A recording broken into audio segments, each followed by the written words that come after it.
Hello friends, welcome to Sahakari Rise Plus. അപ്പോൾ കേരള ഭൂമിശാസ്ത്രത്തിലെ മറ്റൊരു ക്ലാസ്സിലേക്ക് എൻ്റെ എല്ലാ പ്രിയ ഉദ്യോഗാർത്ഥികളെയും ഞാൻ ഹാർദവമായി സ്വാഗതം ചെയ്തുകൊള്ളുന്നു. കൂട്ടുകാരെ, നമ്മൾ ഇന്ന് ആദ്യം പഠിക്കാൻ പോകുന്നത് ഫിഗറിൽ നിന്നും വളരെ വ്യക്തമാണ്, ഇടുക്കി ഡാമിനെ കുറിച്ചാണ്. കൂട്ടുകാരെ, കേരളത്തിലെ ഏറ്റവും വലിയ ജലവൈദ്യുത പദ്ധതിയാണ് ഇടുക്കി ജലവൈദ്യുത പദ്ധതി. ഇടുക്കി ജലവൈദ്യുത പദ്ധതിയുടെ ഭാഗമായി 3 അണക്കെട്ടുകളാണ് ഉള്ളത്.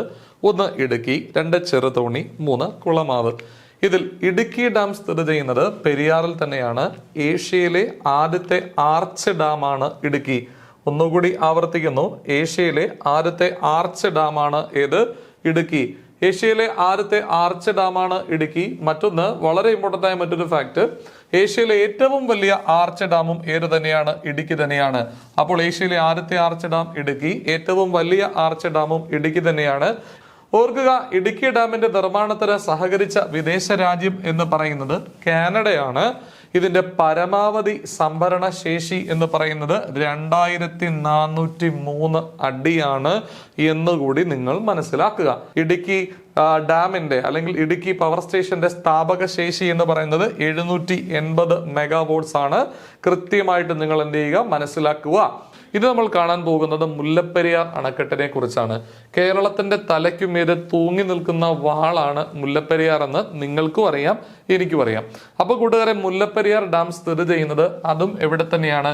പെരിയാറിന് കുറുകെ തന്നെയാണ്. മുല്ല, അതായത് പെരിയാറിന്റെ പോഷക നദിയാണ് മുല്ല. മുല്ല പെരിയാറിനോട് ചേരുന്ന സ്ഥലത്താണ് മുല്ലപ്പെരിയാർ അണക്കെട്ട് നിർമ്മിച്ചിരിക്കുന്നത്. മുല്ല പെരിയാറിനോട് ചേരുന്നിടത്താണ് മുല്ലപ്പെരിയാർ അണക്കെട്ട് നിർമ്മിച്ചിരിക്കുന്നത്. കൂട്ടുകാരെ, ഇതിന്റെ ചരിത്രം പറയുന്നത്, മുല്ലപ്പെരിയാർ അണക്കെട്ട് നിർമ്മിച്ച് വെള്ളം താഴേക്ക് കൊണ്ടുപോകുന്നത് ആരാണ്? തമിഴ്നാടാണ്. തമിഴ്നാട് ഈ വെള്ളം താഴേക്ക് കൊണ്ടുപോയി അവിടെ വൈഗ അണക്കെട്ടിലെത്തിച്ച് വൈഗ നദിയിലേക്ക് എന്ത് ചെയ്യുന്നു? തുറന്നു വിടുന്നു. ഈ വെള്ളം ഉപയോഗിച്ചാണ് കമ്പം, തേനി പോലെയുള്ള സ്ഥലങ്ങളിൽ അവരെന്ത് ചെയ്യുന്നത്? കൃഷി ചെയ്യുന്നത്. കൂട്ടുകാരൻ, നമുക്ക് ഈ വെള്ളം കൊണ്ട് നമുക്ക് എന്താ പറയാ, നമ്മൾ സാധാരണ കാണുന്ന വെള്ളം, പൈപ്പ് തുറന്ന് വെള്ളം കളഞ്ഞു വിടുന്നു. പക്ഷെ അവരെ സംബന്ധിച്ച് ഇത് പുണ്യ ജലമാണ്. അവർ 2 ജില്ലകൾ കൃഷി ചെയ്യുകയും മറ്റു കാര്യങ്ങൾ ചെയ്തെടുക്കുന്നത് ഇവിടെ നിന്നുള്ള വെള്ളമാണ്. പക്ഷേ ഈ മുല്ലപ്പെരിയാർ അണക്കെട്ട് സുർക്കി മിശ്രിതം കൊണ്ട് ഉണ്ടാക്കുകയും ഇത് കാലപ്പഴക്കം ഉണ്ടാകുകയും ഇത് ക്ഷയിച്ച അവസ്ഥയിലെത്തുകയും ചെയ്തിട്ടും ഇത് അധികൃതർ വേണ്ട നടപടികൾ സ്വീകരിക്കുകയോ, കാരണം മാത്രമല്ല 1970 സി അച്യുതമേനോന്റെ സമയത്ത് ഇതിന്റെ കരാർ നീട്ടി നൽകുകയും ചെയ്തു. ആ സമയത്ത് പോലും ഇത് പുതുക്കി പണിയാൻ വേണ്ട നടപടികൾ കേരള സർക്കാർ സ്വീകരിച്ചിട്ടില്ല, അല്ലെങ്കിൽ തമിഴ്നാട് അതിനോട് സഹകരിച്ചില്ല. ഇന്ന് പോലും ഇത് സഹകരിക്കുകയോ മറ്റു കാര്യങ്ങളൊന്നും ചെയ്തിട്ടില്ല. ക്ലിയർ ആണ് എന്ന് ഞാൻ വിശ്വസിക്കുന്നു. അപ്പൊ മുല്ലപ്പെരിയാർ ഡാം അത് സ്ഥിതി ചെയ്യുന്ന നദി അത് പെരിയാറാണ്. മുല്ല പെരിയാറിനോട് ചേർന്നെടുത്ത് ഇടുക്കിയിലാണ് ഇത് സ്ഥിതി ചെയ്യുന്നത്. മുല്ലപ്പെരിയാർ ഡാം നിർമ്മിച്ചത് വഴിയായി ഉടലെടുത്ത കൃത്രിമ തടാകം, ആ തടാകത്തിന് ചുറ്റുമുള്ള ആ ഒരു പ്രദേശം, സംരക്ഷിത പ്രദേശമാണ് പെരിയാർ വന്യജീവി സങ്കേതം. മുല്ലപ്പെരിയാർ അണക്കെട്ട് നിർമ്മിച്ചുകൊണ്ട് ഉടലെടുത്ത കൃത്രിമ തടാകം, ആ തടാകത്തിന് ചുറ്റുമുള്ള പ്രദേശമാണ് പെരിയാർ വന്യജീവി സങ്കേതം അല്ലെങ്കിൽ പെരിയാർ ദേശീയ ഉദ്യാനം. അപ്പോൾ ആ ഒരു പ്രദേശത്തെ സസ്യ ആവാസ വ്യവസ്ഥയ്ക്ക് വളരെ എന്താണ് ഇത്, ഈ ഡാമും അണക്കെട്ടും വെള്ളവും ഒക്കെ കൃത്യമായിട്ട് എന്ത് ചെയ്യുന്നതാണ്? ബാധിക്കുന്നതാണ് എന്ന് കൂടി നിങ്ങൾ എന്ത് ചെയ്യുക, മനസ്സിലാക്കുക. മുല്ലപ്പെരിയാർ ഡാമിന്റെ ശില്പി പല പരീക്ഷകൾക്കും ചോദിക്കാറുണ്ട്. ജോൺ പെനിക്വിക് എന്ന ബ്രിട്ടീഷുകാരനാണ് ഇതിന്റെ ശില്പി. അപ്പോൾ സ്ഥിതി ചെയ്യുന്നത് മുല്ല പെരിയാറിനോട് ചേരുന്ന ഇടുക്കിയുടെ ഭാഗത്ത് തന്നെയാണ്, പെരിയാറിൽ തന്നെയാണ്, ഇടുക്കി ജില്ലയിൽ തന്നെയാണ്. ഡാമിന്റെ മുഖ്യ ശില്പി എന്ന് പറയുന്നത് ജോൺ പെനിക്വിക് ആണ്. വളരെ കൃത്യമായി നിങ്ങൾ എന്ത് ചെയ്യുക, മനസ്സിലാക്കുക. ഇത് നിർമ്മിച്ചിരിക്കുന്ന മിശ്രിതം പല പരീക്ഷകൾക്കും ചോദിച്ചിട്ടുണ്ട്. സുർക്കി മിശ്രിതമാണ് ഇത് നിർമ്മിക്കാൻ ഉപയോഗിച്ചിരിക്കുന്നത്. പരമാവധി ജലനിരപ്പ് സുപ്രീം കോടതി വിധി പ്രകാരം ഇപ്പോൾ അവിടെ സൂക്ഷിക്കാൻ സാധിക്കുന്നത് 142 അടിയാണ് എന്ന് കൂടി മനസ്സിലാക്കുക. ശ്രീ മൂലം തിരുനാളിന്റെ സമയത്താണ് ഈ പാട്ടക്കരാർ എന്ത് ചെയ്തിരിക്കുന്നത്, ഒപ്പുവെച്ചിരിക്കുന്നത് എന്ന് കൂടി നിങ്ങൾ മനസ്സിലാക്കുക. അപ്പോൾ കേരളത്തിന്റെ തലയ്ക്ക് മീതെ തൂങ്ങി നിൽക്കുന്ന വാള് മുല്ലപ്പെരിയാർ അണക്കെട്ട്. മുല്ലപ്പെരിയാർ അണക്കെട്ട് നിർമ്മിച്ചിരിക്കുന്നത് പെരിയാറിന് കുറുകെ മുല്ല പെരിയാറിനോട് ചേരുന്ന സ്ഥലത്ത് ഇടുക്കി ജില്ലയിലാണ്. ഇതിന്റെ ശില്പി ജോൺ പെനിക്വിക് ആണ്. ഇത് നിർമ്മിച്ചിരിക്കുന്ന മിശ്രിതം സുർക്കി മിശ്രിതമാണെന്ന് കൃത്യമായിട്ട് ഓർക്കുക. അണക്കെട്ടിന്റെ പരമാവധി ജലനിരപ്പ് 142 അടിയാണ്. ഒപ്പുവെക്കുന്ന സമയത്ത് തിരുവിതാംകൂർ രാജാവ് ശ്രീ മൂലം തിരുനാളാണ്. ഇവിടുന്ന് വെള്ളം തമിഴ്നാട് കൊണ്ടുപോയി ചെന്നെത്തിക്കുന്നത് വൈഗ അണക്കെട്ടിലാണ്. വൈഗ അണക്കെട്ടിൽ എത്തിച്ച് വൈഗ നദിയിലേക്ക് ഈ വെള്ളം എന്ത് ചെയ്യുന്നു, തുറന്നു വിടുകയും ഈ വെള്ളം ഉപയോഗിച്ച് കമ്പം, തേനി, ഒരു പരിധിവരെ മധുരൈ ജില്ലകളിലൊക്കെ എന്ത് ചെയ്യുന്നുണ്ട്, കൃഷി ചെയ്യുന്നുണ്ട്.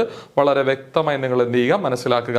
മുല്ലപ്പെരിയാർ അണക്കെട്ട് വന്നത് വഴിയായി ഉണ്ടായ കൃത്രിമ തടാകം, അതിനു ചുറ്റുമുള്ള സംരക്ഷിത പ്രദേശം കേരളത്തിൽ അറിയപ്പെടുന്ന പേരെന്താണ്? പെരിയാർ വന്യജീവി സങ്കേതം എന്നാണ്. ക്ലിയർ ആണ്, സെറ്റ് ആണെന്ന് വിശ്വസിക്കുന്നു. അടുത്തത് നമ്മൾ പഠിക്കാൻ പോകുന്നത് കായലുകളെ കുറിച്ചാണ്. കൂട്ടുകാരെ, കായലുകൾ നിങ്ങൾക്കറിയാം, ഈ പറഞ്ഞതുപോലെ എന്താണ്, കെട്ടിക്കിടക്കുന്ന ഒരു കൃത്രിമ ജലാശയമാണ് കായൽ എന്ന് പറയുന്നത്. തടാകങ്ങളാണ് കായലുകൾ എന്ന് പറയുന്നത്. കേരളത്തിൽ വലുതും ചെറുതുമായി 34 കായലുകൾ ഉണ്ട്. കേരളത്തില് കായലുകളുടെ നാട് എന്നും ലഗൂണുകളുടെ നാട് എന്നൊക്കെ വിളിക്കുന്നത് നമ്മുടെ കൊച്ചു കേരളത്തെ തന്നെയാണ്. കായലുകളുടെ നാട് എന്നും ലഗൂണുകളുടെ നാട് എന്നും വിളിക്കുന്നത് നമ്മുടെ കൊച്ചു കേരളത്തെ തന്നെയാണ്.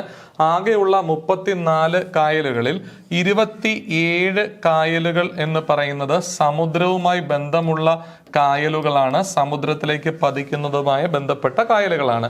എന്നാൽ 7 കായലുകൾ എന്ന് പറയുന്നത് ഉൾനാടൻ കായലുകളാണ്. ഉൾനാടൻ കായലുകൾ, ഉൾനാടൻ കായലുകൾക്ക് സമുദ്രവുമായി എന്തില്ല? ബന്ധം ഇല്ല. ഉൾനാടൻ കായലുകൾക്ക് സമുദ്രവുമായി എന്തില്ല? ബന്ധം ഇല്ല. ഫോർ എക്സാമ്പിൾ, തിരുവനന്തപുരം ജില്ലയിലെ വെള്ളായണി കായലിന്, തിരുവനന്തപുരം ജില്ലയിലെ വെള്ളായണി കായലിന് എന്തില്ല? സമുദ്രവുമായി ബന്ധമില്ല. നിലവാരമുള്ള ഒരു ക്വസ്റ്റ്യൻ ആണ്. കൊല്ലം ജില്ലയിലെ ശാസ്താംകോട്ടയ്ക്ക് എന്തില്ല? ഈ പറഞ്ഞതുപോലെ സമുദ്രവുമായി ബന്ധം ഇല്ല. അപ്പോൾ കായലുകളുടെ നാട് എന്നും ലഗൂണുകളുടെ നാട് എന്നും അറിയപ്പെടുന്നത് നമ്മുടെ കൊച്ചു കേരളമാണ്. കേരളത്തിൽ വലുതും ചെറുതുമായി ആകെ 34 കായലുകൾ. ഇതിൽ സമുദ്രവുമായി നേരിട്ട് ബന്ധമുള്ള 27 കായലുകളും സമുദ്രവുമായി ബന്ധമില്ലാത്ത 7 ഉൾനാടൻ കായലുകളും ഉണ്ട്. ഉൾനാടൻ കായലുകളായ 7 എണ്ണത്തിൽ ഒന്ന് തിരുവനന്തപുരത്താണ്, മറ്റൊന്ന് കൊല്ലത്തൊക്കെയാണ്. ഈ 7 കായലുകളിൽ തിരുവനന്തപുരത്തുള്ള ഉൾനാടൻ കായലാണ് വെള്ളായണി കായൽ. ഇതിന് സമുദ്രവുമായി എന്തില്ല? ബന്ധമില്ല. കൊല്ലത്തുള്ളതാണ് ശാസ്താംകോട്ടയ്ക്ക് എന്തില്ല? നമ്മുടെ സമുദ്രവുമായി ബന്ധം ഇല്ല. അപ്പൊ കൂടാതെ വളരെ വ്യക്തമാണ്, ഇന്ത്യയിലെ ഏറ്റവും വലിയ തണ്ണീർത്തടം എന്ന് പറയുന്നത് വേമ്പനാട്ട് കായൽ ആണ്. കേരളത്തിലെ ഏറ്റവും വലിയ കായൽ, ഇന്ത്യയിലെ ഏറ്റവും വലിയ തണ്ണീർത്തടം എന്നൊക്കെ അറിയപ്പെടുന്നത് വേമ്പനാട്ട് കായലാണ്. ഇന്ത്യയിലെ ഏറ്റവും വലിയ തടാക തുറമുഖം എന്നറിയപ്പെടുന്നത് കൊച്ചി തുറമുഖമാണ്. തടാകജന്യ തുറമുഖം എന്നാണ് ഇതിനെ വിളിക്കുന്നത്.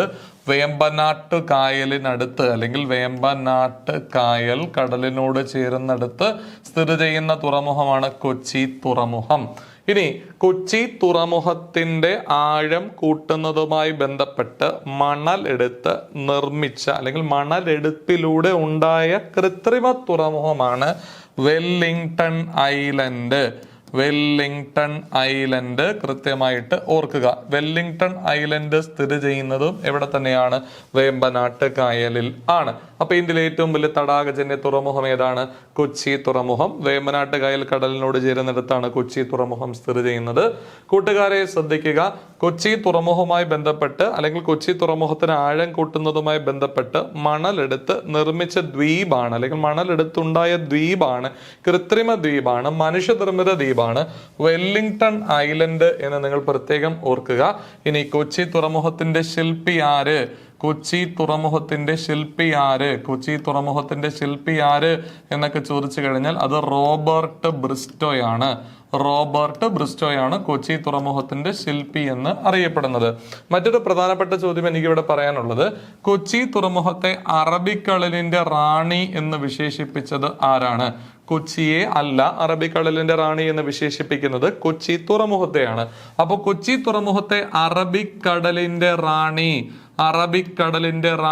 എന്ന് വിശേഷിപ്പിച്ചത് ആരാണ്? വ്യക്തമായി ഓർക്കുക, അത് R.K.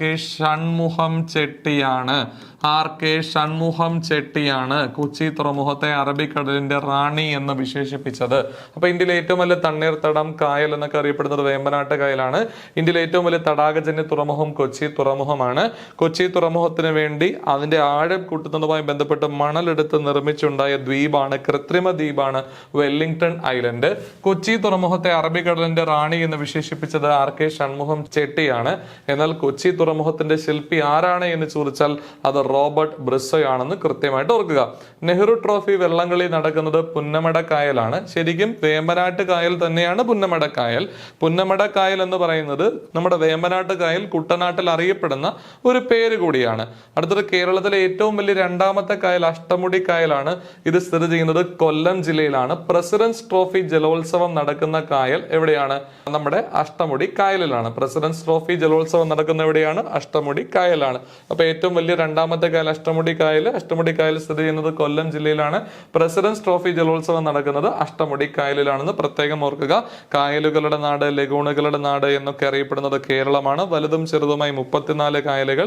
ഏറ്റവും സമുദ്രത്തോട് ചേരുന്നതുമായി ബന്ധപ്പെട്ട് അല്ലെങ്കിൽ സമുദ്രവുമായി ചേരുന്ന കായലുകളുടെ എണ്ണം 27 കായലുകളാണെങ്കിൽ ഉൾനാടൻ കായലുകൾ 7 അതിൽ ഒന്നാണ് തിരുവനന്തപുരത്തെ വെള്ളായണി, അതിൽ മറ്റൊന്നാണ് കൊല്ലത്തെ ശാസ്താംകോട്ട. ഓക്കെ, നമ്മൾ ഇന്ന് കാണാൻ പോകുന്നത് അല്ലെങ്കിൽ അടുത്ത് കാണാൻ പോകുന്നത് വേമ്പനാട്ട് കായലിനെ കുറിച്ചാണ്. കേരളത്തിലെ ഏറ്റവും വലിയ കായലാണ് വേമ്പനാട്ട് കായൽ എന്ന് പറയുന്നത്. വേമ്പനാട്ട് കായലിലെ ദ്വീപുകൾ എന്ന് പറയുന്നത് വെല്ലിംഗ്ടൺ ഐലൻഡ്, വൈപ്പിൻ, വല്ലാർപാടം, കടമക്കുടി, പാതിരാമണല്, പെരുമ്പളം എന്നീ ദ്വീപുകളാണ്. കൂടാതെ അതിൽ പാതിരാമണൽ ദ്വീപിനെയാണ് അനന്ത പത്മനാഭൻ തോപ്പ് എന്ന് വിളിക്കുന്നത്. പാതിരാമണൽ ദ്വീപിനെയാണ് എന്തെന്ന് വിളിക്കുന്നത്? അനന്ത പത്മനാഭൻ തോപ്പ് എന്ന് വിളിക്കുന്നത്. വെല്ലിംഗ്ടൺ ഐലൻഡ്, വൈപ്പിൻ, വല്ലാർപാടം, കടമക്കുടി, പാതിരാമണൽ, പെരുമ്പളം എന്നിങ്ങനെയാണ് വേമ്പനാട്ട് കായലിലെ ദ്വീപുകളെ ഉള്ളത്. ഓക്കെ, അതിൽ കുമരകം വിനോദസഞ്ചാര കേന്ദ്രം സ്ഥിതി ചെയ്യുന്ന കായൽ തീരം വേമ്പനാട്ട് കായലിലാണ്.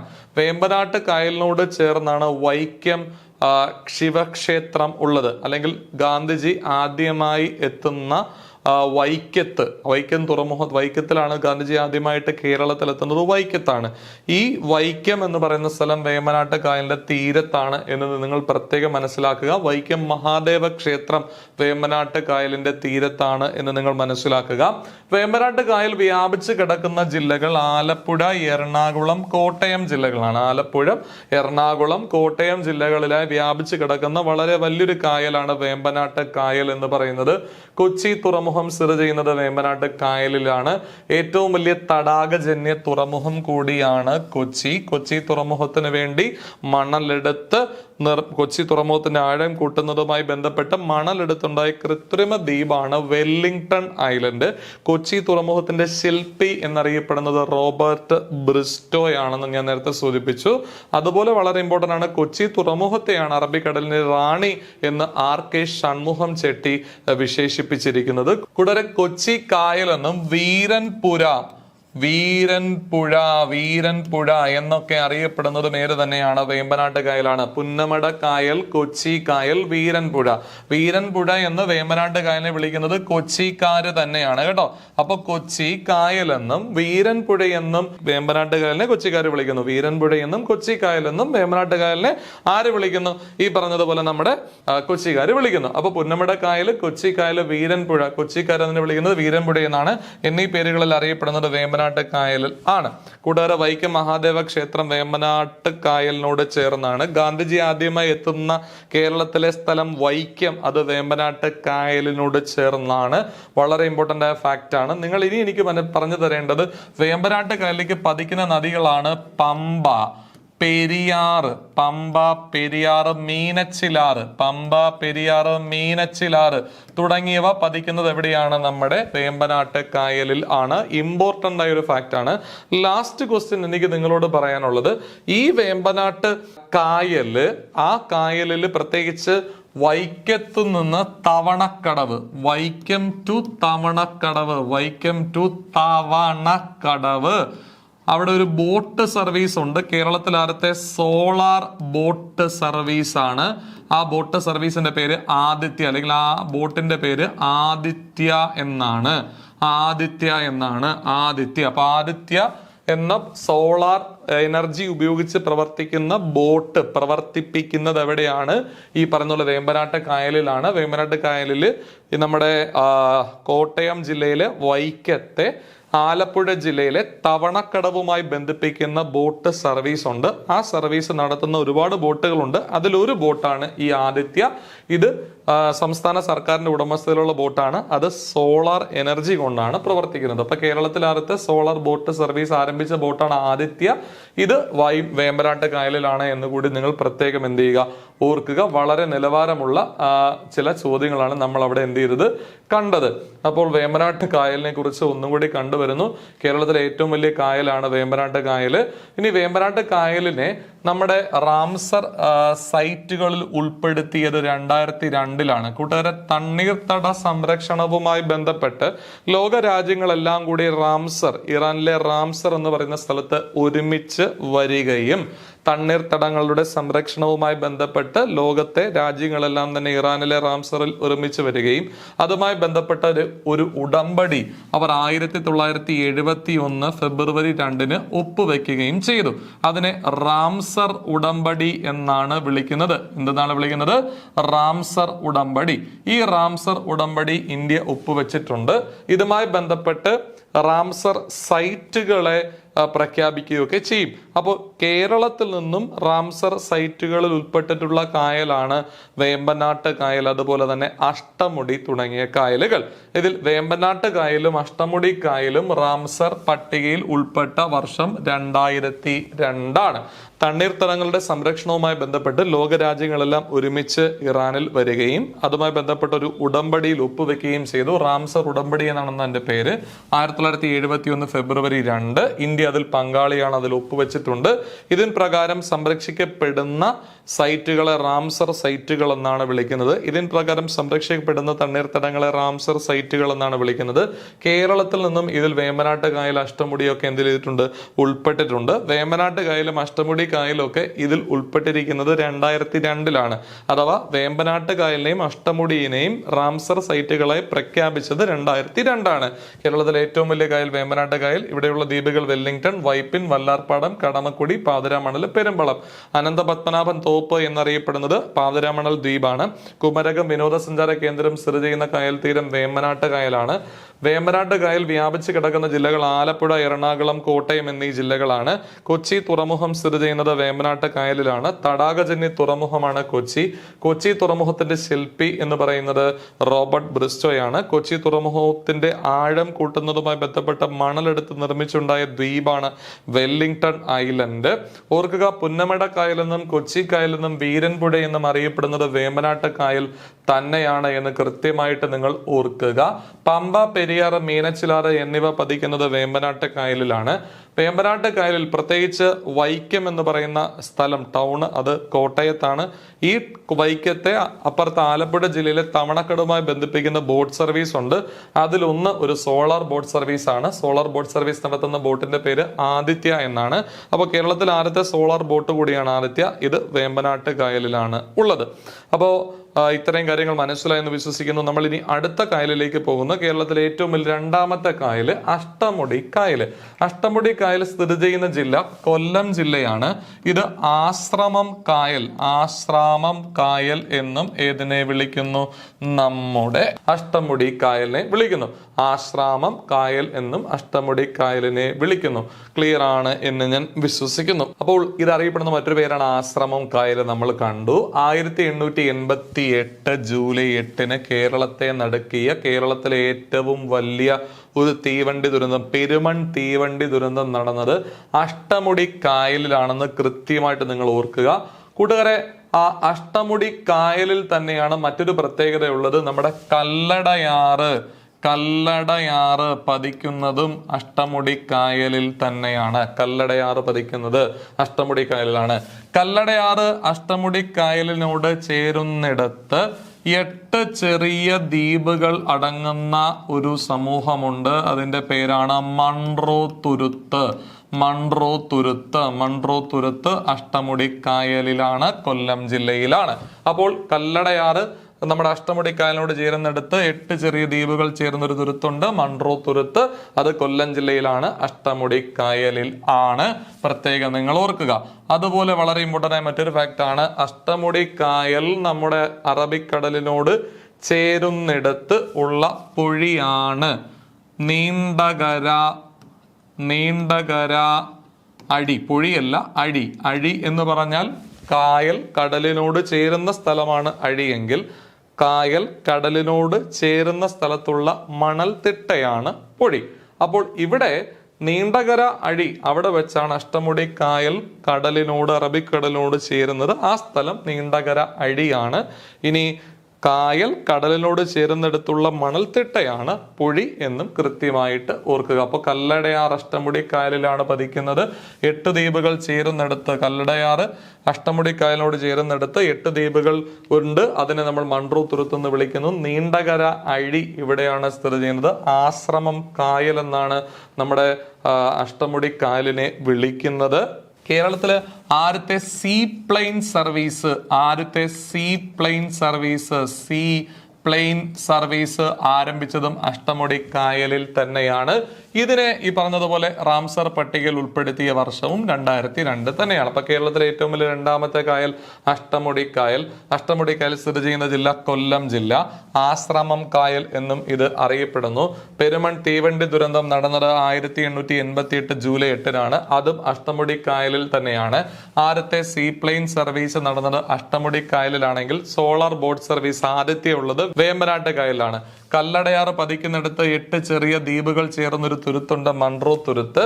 നീണ്ടകര അഴി എന്ന് പറയുന്നത് നമ്മുടെ അഷ്ടമുടി കായല് അറബിക്കടലുമായി ചേരുന്ന ആ അഴിയെ വിളിക്കുന്ന പേരാണ് നീണ്ടകര അഴി. കായൽ കടലിനോട് ചേരുന്നിടം അതറിയപ്പെടുന്നത് അഴി എന്നാണെങ്കിൽ കായൽ കടലിനോട് ചേരുന്നിടത്തുള്ള ആ മണൽത്തിട്ടയെ വിളിക്കുന്ന പേര് പൊഴി എന്നാണ്. ക്ലിയർ ആണെന്ന് വിശ്വസിക്കുന്നു. ശുദ്ധജല തടാകങ്ങളിലേക്ക് പോകുന്നു. കേരളത്തിലെ ഏറ്റവും വലിയ ശുദ്ധജല തടാകമാണ് ശാസ്താംകോട്ട. അത് കൊല്ലം ജില്ലയാണ്. അതിന് എന്തില്ല, ഈ പറഞ്ഞതുപോലെ സമുദ്രവുമായി ബന്ധമില്ല. കായലുകളുടെ രാജ്ഞി എന്ന് അറിയപ്പെടുന്ന തടാകവും ശാസ്താംകോട്ട കായൽ തന്നെയാണ്. നിലവാരമുള്ള ഒരു ചോദ്യമാണ്. കായലുകളുടെ രാജ്ഞി എന്ന് അറിയപ്പെടുന്ന തടാകം ശാസ്താംകോട്ട കായൽ. ഇനി കേരളത്തിലെ ഏറ്റവും വലിയ ശുദ്ധജല തടാകം ശാസ്താംകോട്ടയാണെങ്കിൽ ഏറ്റവും ചെറിയ ശുദ്ധജല തടാകം അത് വയനാട് ജില്ലയിലെ തടാകമാണ് പൂക്കോട് തടാകം. ഏറ്റവും ചെറിയ ശുദ്ധജല തടാകം പൂക്കോട് തടാകം. ഏറ്റവും വടക്കായി സ്ഥിതി ചെയ്യുന്ന, കേരളത്തിലെ ഏറ്റവും വടക്കേ അറ്റത്ത് സ്ഥിതി ചെയ്യുന്ന ശുദ്ധജല തടാകവും ഏത് തന്നെയാണ്? പൂക്കോട് തന്നെയാണ്. എന്നാൽ ഏറ്റവും തെക്ക് സ്ഥിതി ചെയ്യുന്ന ശുദ്ധജല തടാകം ഏതാണ്? വെള്ളായണി.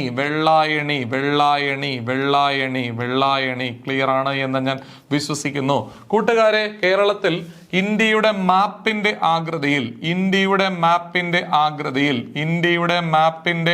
ആകൃതിയിൽ കാണപ്പെടുന്ന തടാകമാണ് ഏത്? പൂക്കോട് തടാകം ഇന്ത്യയുടെ മാപ്പിന്റെ ആകൃതിയിലാണ് കാണപ്പെടുന്നത് എങ്കിൽ ഹൃദയത്തിന്റെ ആകൃതിയിൽ കാണപ്പെടുന്ന തടാകമാണ് മേപ്പടി തടാകം. അത് ചെമ്പ്ര കൊടുമുടി അവിടെ വയനാട് ജില്ലയിലാണ് കാണപ്പെടുന്നത്. ചെമ്പ്ര കൊടുമുടി വയനാട്ടിലാണ്. മേപ്പടി തടാകം ഹൃദയത്തിന്റെ ആകൃതിയിലാണ് കാണപ്പെടുന്നത്. എന്നാൽ പനയോലയുടെ ആകൃതിയിൽ കാണപ്പെടുന്ന തടാകം ഏത്? നീരാളിയുടെ ആകൃതിയിൽ കാണപ്പെടുന്ന തടാകം ഏത്? ഇങ്ങനെ വേണമെങ്കിൽ ചോദിക്കാം. അഷ്ടമുടി കായലാണ്. എന്നാൽ എഫ് ആകൃതിയിൽ കാണപ്പെടുന്ന തടാകം ഏത്? ഇംഗ്ലീഷ് അക്ഷരമാലയിലെ എഫ് ആകൃതിയിൽ കാണപ്പെടുന്ന തടാകം ഏതാണ്? അത് ശാസ്താംകോട്ടയാണ്. തിരിഞ്ഞു പോകരുത്. ഇംഗ്ലീഷ് അക്ഷരമാലയിലെ എഫ് ആകൃതിയിൽ കാണപ്പെടുന്ന തടാകം ശാസ്താംകോട്ടയാണെങ്കിൽ നീരാളിയുടെ ആകൃതിയിൽ കാണപ്പെടുന്നത് അഷ്ടമുടിയാണെന്ന് പ്രത്യേകം ഓർക്കുക. അപ്പൊ കേരളത്തിലെ ഏറ്റവും വലിയ ശുദ്ധജല തടാകം ശാസ്താംകോട്ട. ഏറ്റവും ചെറുത് അത് വയനാട് ജില്ലയിലെ പൂക്കോട് തടാകം. കേരളത്തിൽ വടക്കേ അറ്റത്ത് സ്ഥിതി ചെയ്യുന്ന ശുദ്ധജല തടാകം പൂക്കോട് തടാകം. തെക്കേ അറ്റത്ത് സ്ഥിതി ചെയ്യുന്നത് വെള്ളായണി കായലാണ്, തിരുവനന്തപുരം ജില്ല. കേരളത്തിൽ ഏറ്റവും സമുദ്രനിരപ്പിൽ നിന്നും ഏറ്റവും ഉയരത്തിൽ സ്ഥിതി ചെയ്യുന്ന ശുദ്ധജല തടാകവും പൂക്കോട് തടാകം തന്നെയാണ്. ഇന്ത്യയുടെ മാപ്പിന്റെ ആകൃതിയിൽ കാണപ്പെടുന്ന തടാകം പൂക്കോട് തടാകമാണ്. കബനി നദിയുടെ പോഷക നദിയായ പനമരം നദി ഉത്ഭവിക്കുന്നത് പൂക്കോട് തടാകത്തിൽ നിന്നാണ്. ഹൃദയത്തിന്റെ ആകൃതിയിൽ കാണപ്പെടുന്ന തടാകം മേപ്പടി തടാകം. അത് വയനാട്ടിലെ ചെമ്പ്ര കൊടുമുടിയിൽ കാണപ്പെടുന്നു. പനയോലയുടെ അല്ലെങ്കിൽ നീരാളിയുടെ ആകൃതിയിൽ കാണപ്പെടുന്നത് അഷ്ടമുടി തടാകമാണ് കൊല്ലം ജില്ലയിൽ. എന്നാൽ ഇംഗ്ലീഷ് അക്ഷരമാലയിലെ എഫ് ആകൃതിയിൽ കാണപ്പെടുന്നത് ശാസ്താംകോട്ടയാണ്. ക്ലിയർ ആണെന്ന് വിശ്വസിക്കുന്നു. കായലുകളുടെ രാജ്ഞി എന്നറിയപ്പെടുന്നത് ശാസ്താംകോട്ട കായലാണ്. ഏറ്റവും വലിയ ശുദ്ധജല തടാകം ശാസ്താംകോട്ട, ചെറുത് അത് പൂക്കോടാണ്. ഏറ്റവും വടക്കേറ്റത്ത് സ്ഥിതി ചെയ്യുന്നത് പൂക്കോട്, തെക്കേറ്റത്ത് വെള്ളായണി കായല്. കൂട്ടുകാരെ, സമുദ്രനിരപ്പിൽ നിന്നും ഏറ്റവും ഉയരത്തിൽ സ്ഥിതി ചെയ്യുന്നത് അതും പൂക്കോട് തന്നെയാണ്. ഇന്ത്യയുടെ മാപ്പിന്റെ ആകൃതിയിൽ പൂക്കോട്, അങ്ങനെയാണെങ്കിൽ ഹൃദയത്തിന്റെ ആകൃതിയിൽ മേപ്പടി തടാകം ചെമ്പ്ര കൊടുമുടിയില്, പനയോലയുടെ അല്ലെങ്കിൽ നീരാളിയുടെ ആകൃതിയിൽ കാണപ്പെടുന്നത് അഷ്ടമുടി കായലാണ്. എഫ് ഇംഗ്ലീഷ് അക്ഷരമല്ല എഫിന്റെ ആകൃതിയിൽ കാണപ്പെടുന്നത് ശാസ്താംകോട്ടയാണ്. അങ്ങനെയാണെങ്കിൽ പൂക്കോട് തടാകത്തിൽ നിന്നും ഉത്ഭവിക്കുന്ന നദിയാണ് പനമരം. പനമരം നദി എന്ന് പറയുന്നത് നമ്മുടെ കബനി നദിയുടെ പോഷക നദിയാണ്. കൂട്ടുകാരെ, അടുത്തത് പ്രധാനപ്പെട്ട കായലുകളെ നമ്മൾ ഒറ്റ ഗ്ലാൻസിൽ കണ്ടുവരുന്നു. തിരുവനന്തപുരത്താണ് വെള്ളായണിയും ആക്കുളവും ഉള്ളത്. വെള്ളായണി കായലും ആക്കുളവും തിരുവനന്തപുരത്താണ്. കൊല്ലം ാണ് ശാസ്താംകോട്ടയും അഷ്ടമുടിയും ഉള്ളത്. ശാസ്താംകോട്ടയും അഷ്ടമുടിയും കൊല്ലത്താണ്. ഇതിൽ ശാസ്താംകോട്ട എന്ന് പറയുന്നത് ശുദ്ധജല തടാകമാണ്. കേരളത്തിലെ ഏറ്റവും വലിയ ശുദ്ധജല തടാകമാണ് ശാസ്താംകോട്ട. ഇനി അഷ്ടമുടി കായൽ നമ്മുടെ അറബിക്കടലിനോട് ചേരുന്നിടത്ത് ഈ പറഞ്ഞതുപോലെ എന്താണ് നീണ്ടകര ആടി ഉണ്ട് എന്ന് നമ്മൾ പറഞ്ഞു. ആലപ്പുഴ ജില്ലയിലെ തടാകങ്ങളാണ് വേമ്പനാട്ട് കായൽ, കായംകുളം. ആലപ്പുഴ, കോട്ടയം, എറണാകുളം ജില്ലകളിലെ വ്യാപിച്ചു കിടക്കുന്ന കായലാണ് വേമ്പനാട്ട് കായൽ. കൂട്ടുകാരെ, വേമ്പനാട്ട് കായലും കായംകുളം കായലും ആലപ്പുഴയിൽ തന്നെയാണെങ്കിൽ കോട്ടയത്തുള്ള കായലാണ് അത് വേമ്പനാട്ട് കായല്. തൃശ്ശൂര് ഏനാമാക്കൽ, മനക്കുടി, അതുപോലെ തന്നെ മുരിയാട്, കൊടുങ്ങല്ലൂര്, ചേറ്റുവ കായലുകൾ. ഒന്നും കൂടി, ഏനമാക്കൽ കായല്, ഏനമാക്കൽ, മനക്കുടി കായല്, മുരിയാട്, കൊടുങ്ങല്ലൂര്, ചേറ്റുല. ഇത് ഇത്രയും എവിടെയാണ്? തൃശ്ശൂർ ജില്ലയിലാണെന്ന് ഓർക്കുക. എനമാക്കൽ, മനക്കുടി, മുരിയാട്, കൊടുങ്ങല്ലൂര്, ചേറ്റുവ കായല് തൃശ്ശൂർ ജില്ലയിലാണ്. വളരെ ഇമ്പോർട്ടന്റ് ആണ്. എറണാകുളത്തുള്ള മറ്റൊരു കായലാണ് പരവൂർ കായല്. പരവൂർ കായല് ഈ പറഞ്ഞ പോലെ എറണാകുളം ജില്ലയിലാണ്. BM കായല് മലപ്പുറത്താണെങ്കിൽ മാനാഞ്ചിറ കായല് കോഴിക്കോട്ടാണ്. കവ്വായി കായൽ കണ്ണൂരാണെന്നുണ്ടെങ്കിൽ ഉപ്പള കായൽ എന്ന് പറയുന്നത് കാസർഗോഡാണ്. കൃത്യമായിട്ട് നമ്മൾ എന്ത് ചെയ്യുക? കണ്ടുവരിക. ദ്വീപുകളിലേക്ക് പോകുന്നതിന് മുമ്പ് കായലുകൾ നമുക്ക് ഒന്നും കൂടെ കാണാം. തിരുവനന്തപുരത്താണ് വെള്ളായണി കായലും ആക്കുളം കായലും. ശാസ്താംകോട്ടയും അഷ്ടമുടിയും കൊല്ലത്താണ്. ഇതിൽ ശാസ്താംകോട്ട ശുദ്ധജല തടാകമാണ്. അഷ്ടമുടി എന്ന് പറയുന്നത് ശുദ്ധജല തടാകം അല്ല. കൂട്ടുകാരെ, ആലപ്പുഴ എന്ന് പറയുന്നത് അവിടെ വേമ്പനാട്ട് കായലും കായംകുളം കായലും ഉണ്ട്. കോട്ടയത്ത് വേമ്പനാട്ട് കായലുണ്ട്. തൃശ്ശൂര് എനമാക്കൽ, മനക്കുടി, മുരിയാട്, കൊടുങ്ങല്ലൂര്, ചേറ്റുവ കായലുണ്ട്. ഇനി എറണാകുളത്ത് വേമ്പനാട്ടും പരവൂർ കായലുമുണ്ട്. മലപ്പുറത്ത് BM കായലും, മാനാഞ്ചിറ കായലാണെങ്കിൽ കോഴിക്കോട്, കവായി കായലാണെങ്കിൽ കണ്ണൂര്, നമ്മുടെ ഉപ്പള കായലാണെങ്കിൽ കാസർഗോഡ്. ഇത് നമ്മൾ നേരെ പഠിക്കാൻ പോകുന്നത് ദ്വീപുകളെ കുറിച്ചാണ്. കേരളത്തിലെ ഏറ്റവും വലിയ ദ്വീപ് കുറുവ ദ്വീപ്. ഇത് ഒരു നദീജന്യ ദ്വീപാണ്. ഏത് നദിയിലാണ് കുറുവ ദ്വീപ് സ്ഥിതി ചെയ്യുന്നത്? കബനി നദിയിലാണ് സ്ഥിതി ചെയ്യുന്നത്. ഏത് ജില്ല? വയനാട് ജില്ല. വയനാട് ജില്ലയിൽ മുത്തങ്ങ വന്യജീവി സങ്കേതത്തിനടുത്താണ് നമുക്ക് ഈ കുറുവ ദ്വീപ് കാണാനായിട്ട് സാധിക്കുന്നത്. ഏറ്റവും ജനസാന്ദ്രത ഏറിയ ദ്വീപ് ഏതാണ്? വൈപ്പിൻ ദ്വീപാണ്. വൈപ്പിൻ ദ്വീപ് എറണാകുളത്താണ്. ഏറ്റവും ജനസാന്ദ്രത ഏറിയ ദ്വീപ് വൈപ്പിൻ ദ്വീപാണ്. വൈപ്പിൻ ദ്വീപ് എറണാകുളത്താണ്. വൈപ്പിൻ ദ്വീപ് സ്ഥിതി ചെയ്യുന്നത് വേമ്പനാട്ട് കായലിലാണ് എന്ന് നമ്മൾ നേരത്തെ പഠിച്ചു കഴിഞ്ഞു. വേമ്പനാട്ട് കായലിലാണ് വൈപ്പിൻ ദ്വീപ് സ്ഥിതി ചെയ്യുന്നത്. വൈപ്പിൻ ദ്വീപിനെ എറണാകുളവുമായി ബന്ധിപ്പിക്കുന്ന പാലമാണ് ഗോശ്രീ പാലം ബന്ധിപ്പിക്കുന്നത് വൈപ്പിൻ ദ്വീപിനെ എറണാകുളവുമായി ബന്ധിപ്പിക്കുന്നു. കൊച്ചി തുറമുഖത്തിനടുത്തുള്ള മനുഷ്യനിർമ്മിത ദ്വീപാണ് വെല്ലിംഗ്ടൺ ഐലൻഡ്. നേരത്തെ സൂചിപ്പിച്ചതാണ്. കൊച്ചി തുറമുഖത്തിന്റെ ആഴക്കൂട്ടുന്നതുമായി ബന്ധപ്പെട്ട് മണലെടുത്ത് നിർമ്മിച്ച കൃത്രിമ തടാകമാണ് വെല്ലിംഗ്ടൺ ഐലൻഡ് എന്ന് നമ്മൾ പറഞ്ഞു. വേമ്പനാട്ട് കായലിലെ ഏറ്റവും വലിയ പ്രകൃതിദത്ത ദ്വീപ് പാതിരാമണലാണ്. കുമരകം എന്ന് പറയുന്ന സ്ഥലവും തണ്ണീർമുക്കം, അത് കുമരകം കോട്ടയത്താണ്, തണ്ണീർമുക്കം ആലപ്പുഴയിലാണ്. ഇതിനിടയിലുള്ള വേമ്പനാട്ട് കായലിലെ ഒരു പ്രകൃതിയാലുള്ള ദ്വീപാണ് പാതിരാമണൽ ദ്വീപ്. Pathiramanal island it is otherwise known as Ananthapadmanabhan തോപ്പ് എന്നും പാതിരാമണൽ ദ്വീപിനെ വിളിക്കുന്നു. കേരളത്തിലെ ഏക ലയൺ സഫാരി പാർക്ക് മരക്കുന്നം ദ്വീപ് മരക്കുന്നം ദ്വീപ്. അത് സ്ഥിതി ചെയ്യുന്ന എവിടെയാണ്? തിരുവനന്തപുരത്ത് നെയ്യാർ ഡാമിലാണ്. നിലവാരമുള്ള ഒരു പോയിന്റാണ്. കേരളത്തിലേക ലയൺ സഫാരി പാർക്ക് സ്ഥിതി ചെയ്യുന്ന മരക്കുന്നം ദ്വീപിലാണ്. അത് നെയ്യാർ ഡാമിലാണ്. അപ്പൊ ഏറ്റവും വലിയ ദ്വീപ്, നദീജന്യ ദ്വീപ്, അത് കുറുവ ദ്വീപാണ്. അത് കബനി നദിയിലാണ്, വയനാട് ജില്ലയിലാണ്. ഏറ്റവും ജനസാന്ദ്രത ഏറിയ ദ്വീപ് അത് വൈപ്പിൻ ദ്വീപാണ്. അത് വേമ്പനാട്ട് കായലാണ്, എറണാകുളം ജില്ലയിലാണ്. എറണാകുളം നഗരത്തെ വൈപ്പിനുമായി ബന്ധിപ്പിക്കുന്ന പാലമാണ് ഗോശ്രീ പാലം. കൊച്ചി തുറമുഖത്തിനടുത്തുള്ള മനുഷ്യനിർമ്മിത ദ്വീപാണ് വെല്ലിംഗ്ടൺ ഐലൻഡ്. ഇത് കൊച്ചി തുറമുഖത്തിന്റെ ആഴം കൂട്ടുന്നതുമായി ബന്ധപ്പെട്ട് മണലെടുത്തുണ്ടായ കൃത്രിമ ദ്വീപാണ്. എന്നാൽ വേമ്പനാട്ട് കായലിലെ ഏറ്റവും വലിയ പ്രകൃതിദത്ത ദ്വീപ് പാതിരാമണലാണ്. ഇത് കോട്ടയം ജില്ലയിലെ കുമരകത്തും അതുപോലെ തന്നെ ആലപ്പുഴ ജില്ലയിലെ തണ്ണീർമുഖത്തിനും ഇടയിലായി കാണപ്പെടുന്നു വേമ്പനാട്ട് കായലില്. പാതിരാമണലിന്റെ മറ്റൊരു പേരാണ്, പണ്ട് കാലത്ത് അത് അറിയപ്പെടുന്ന പേരാണ് അനന്തപത്മനാഭൻ തോപ്പ്. ഓർക്കുക, കല്ലടയാറും അഷ്ടമുടിക്കായലും ചേരുന്നിടത്ത് 8 ചെറിയ ദ്വീപുകൾ ചേരുന്നിടത്ത് അല്ലെങ്കിൽ 8 ചെറിയ ദ്വീപുകൾ ചേർന്ന് അറിയപ്പെടുന്ന പേരാണ് മൺട്രോ തുരുത്ത്. ഇത് അഷ്ടമുടി കായലിലാണ്, കൊല്ലം ജില്ലയിലാണ്. നിലവാരമുള്ള ഒരു ക്വസ്റ്റ്യൻ ആണ്. ഓർക്കുക, കേരളത്തിലെ പ്രധാനപ്പെട്ട ദ്വീപുകൾ വൈപ്പിൻ എറണാകുളം, വെല്ലിംഗ്ടൺ എറണാകുളം, വെണ്ടുരുത്തി എറണാകുളം. കവായി ദ്വീപ് കണ്ണൂർ ജില്ല. ധർമ്മടം തുരുത്ത് അത് കണ്ണൂർ ജില്ലയിലാണ്. ധർമ്മടം തുരുത്ത് അഞ്ചരക്കണ്ടിപ്പുഴയുടെ തീരത്താണ്. അഞ്ചരക്കണ്ടിപ്പുഴയുടെ തീരത്താണ് ഏത്? ധർമ്മടം തുരുത്ത്. കുറുവ ദ്വീപ് വയനാട്ടിലാണ്. മരക്കുന്നം ദ്വീപ് തിരുവനന്തപുരത്താണ്. കേരളത്തിലെ ഏക ലയൺ സഫാരി പാർക്ക് മരക്കുന്നം ദ്വീപ്. ലയൺ സഫാരി പാർക്ക് സ്ഥിതി ചെയ്യുന്നത് മരക്കുന്നം ദ്വീപിലാണ്. മരക്കുന്നം ദ്വീപ് നെയ്യാർ ഡാമിലാണ്. ലയൺ സഫാരി പാർക്ക് മരക്കുന്നം ദ്വീപിലാണ്, അത് നെയ്യാർ ഡാമിലാണ്. മൺട്രോ തുരുത്ത് കൊല്ലം ജില്ലയിലാണ് എന്ന് നമ്മൾ കണ്ടു. അപ്പൊ ഒന്നുകൂടി കണ്ടുവരുന്നു. വൈപ്പിൻ, വെല്ലിംഗ്ടൺ, വെണ്ടുരുത്തി എറണാകുളം ജില്ലയിൽ, കവായി കണ്ണൂർ ജില്ലയിൽ, ധർമ്മടം തുരുത്ത് അഞ്ചരക്കണ്ടിപ്പുഴയുടെ തീരത്ത് കണ്ണൂർ ജില്ലയിലാണ്. കുറുവ ദ്വീപ് വയനാട് ജില്ലയിലാണ്. മരക്കുന്നം ദ്വീപ് നെയ്യാർ ഡാമിലാണ്. കേരളത്തിലെ ഏക ലയൺ സഫാരി പാർക്ക് മരക്കുന്നം ദ്വീപ് അത് സ്ഥിതി ചെയ്യുന്നത് നെയ്യാർ ഡാമിലാണ്, തിരുവനന്തപുരം ജില്ലയിൽ. മൺട്രോ തുരുത്ത് അത് കൊല്ലം ജില്ലയിലാണ്. സെറ്റായി കണ്ടു എന്ന് ഞാൻ വിശ്വസിക്കുന്നു. കൂടാതെ ഗവേഷണ സ്ഥാപനങ്ങളും അതിന്റെ ആസ്ഥാനങ്ങളുമാണ്. കേന്ദ്ര ഏലം ഗവേഷണ കേന്ദ്രം മയിലാടും പാറ, ഇടുക്കി. പ്രത്യേകം നോട്ട് ഡൗൺ ചെയ്യുക.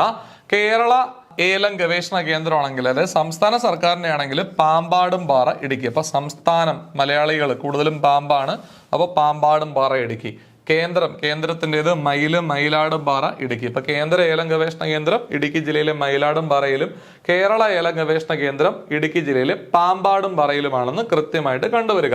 കൂടാതെ കുരുമുളക് ഗവേഷണ കേന്ദ്രം അത് പന്നിയൂര് എവിടെയാണ്? പന്നിയൂര് അത് കണ്ണൂർ ജില്ലയിലാണ് എന്ന് കൃത്യമായിട്ട് ഓർക്കുക. പന്നിയൂര് കണ്ണൂർ ജില്ലയിലാണ്. പുൽത്തൈല ഗവേഷണ കേന്ദ്രം ഓടക്കാലി അത് എവിടെയാണ്?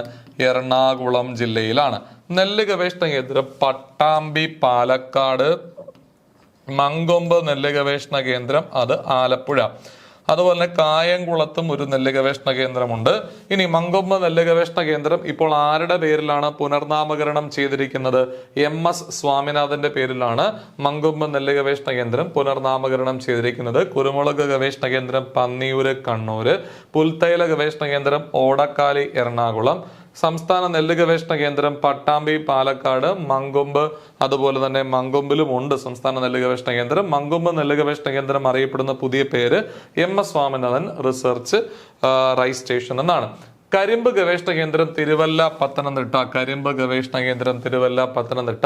കൈതച്ചക്ക വെള്ളാനിക്കരയും ഉണ്ട്, വാഴക്കുളത്തുണ്ട്. വെള്ളാനിക്കര തൃശ്ശൂരാണ്, വാഴക്കുളം എറണാകുളമാണ്. വാഴക്കുളം എവിടെയാണ്? എറണാകുളമാണ്. നാളികേര ഗവേഷണ കേന്ദ്രം കട്ടച്ചാൽക്കുടി ബാലരാമപുരം തിരുവനന്തപുരത്താണ്. തിരുവനന്തപുരത്താണ്. കേന്ദ്ര നാളികേര ഗവേഷണ കേന്ദ്രം കായംകുളം ആലപ്പുഴ ജില്ലയിലാണ്. ഏത്തവാഴ ഗവേഷണ കേന്ദ്രം കണ്ണാറ തൃശ്ശൂരാണ്. Tropical botanical garden and research institute Palode തിരുവനന്തപുരത്താണെന്ന് പ്രത്യേകം ഓർക്കുക. കേന്ദ്ര മണ്ണ് പരിശോധന കേന്ദ്രവും സംസ്ഥാന സോയിൽ മ്യൂസിയവും സ്റ്റേറ്റ് സോയിൽ മ്യൂസിയവും തിരുവനന്തപുരത്ത് പാറോട്ടുകോണം എന്ന് പറയുന്ന സ്ഥലത്താണ് എന്ന് പ്രത്യേകം ഓർക്കുക. ബാംബു കോർപ്പറേഷന്റെ ആസ്ഥാനം എറണാകുളം ജില്ലയിലെ അങ്കമാലിയും സ്പൈസസ് പാർക്ക് ഇടുക്കിയിലെ പുറ്റടിയുമാണെന്ന് ഓർക്കുക. റബ്ബർ ബോർഡിന്റെ ആസ്ഥാനം കോട്ടയമാണ്.